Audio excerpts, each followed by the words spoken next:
Thank you, Mr. Chairman. Count me in the camp that we need more legal immigration. We need less illegal immigration. Count me in the camp of making sure that children are not abused, and employers who abuse them, they should go to jail. How you say your name, Mr. Morant? Morant, Senator. Okay, well, I want to help you get the bad guys. You can't fix a problem until you understand the nature of it. Mr. Salazar, is it your belief that 312% increase in unaccompanied minors since 2020 is all about the economics of the world and not about Biden policy regarding illegal immigration? So I think economics is just but one factor of the root causes that are driving.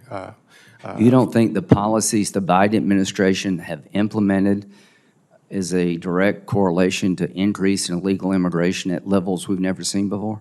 So I think that the Biden administration has led the largest expansion of legal pathways. Do you think you're doing it well? Do you think the Biden administration's got the right policy when it comes to illegal immigration? With all humility, sir, I think we've got more that needs to be done. No, I mean, the question is it working? Do you believe the policies being implemented by the Biden administration are working when it comes to deterring illegal immigration and controlling our borders? So I think more needs to be done, frankly. Okay, let me tell you what that more is. Cut off the pull factors. If you're from Mexico, can we send you home as an unaccompanied minor? Or Canada? The law of the United States says if we get an unaccompanied minor from Mexico and Canada, we can send them back to their country. Is that correct, Mr. Salazar? Sir, I'm not aware of what the law says. Well, you need to be aware of the law because I think I've just exposed the problem here. Let me tell you, the law is that if you're from Canada and Mexico and you show up as an unaccompanied minor, we can literally send you home unless there's some evidence of trafficking. The reason it's gone up 312% is if you're from a non-contiguous nation other than Mexico or Canada, we have to keep you. Word is out all over the world that if you get here as an unaccompanied minor and you're not from Mexico and Canada, the United States, you'll be here forever. That's why there's 300 and something percent increase. I'd like to change that law. I'd like to harmonize the law. No matter where you come from as an unaccompanied minor, we can send you back to the country of origin, because if we don't, we're going to have more human trafficking. We're going to have more sorrow for children, and we're eventually going to get some 17-year-old in this country that kills a bunch of us. So this is the root problem. You don't know what's going on. You can't fix it. Let me tell you, the border policies of President Biden are a disaster. We've had the highest number of legal crossings last month in the history of the country.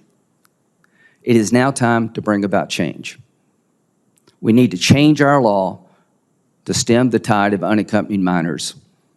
It's a terrible situation. It will never change until the law changes. Asylum claims are not economic hardship based. The asylum system is broken. The parole system is broken. The incentives for unaccompanied minors need to change. We need to deter people from dropping their children off at our border because it's hazardous for them and there's a breaking point for the American people. So my advice, Mr. Chairman, is to let's work together to change the law, to slow down the illegal flow, work together down the road to fix a broken immigration system.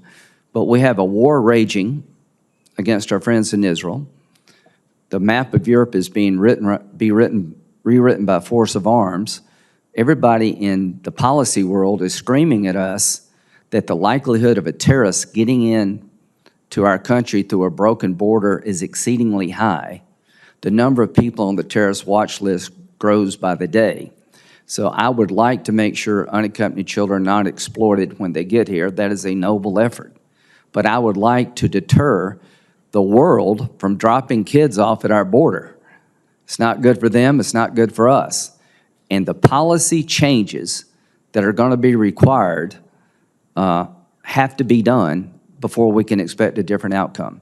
If you keep doing what we're doing and expect something different, you will be disappointed. I am now ready to make policy changes to stop what I consider the biggest national security threat to America, a broken border.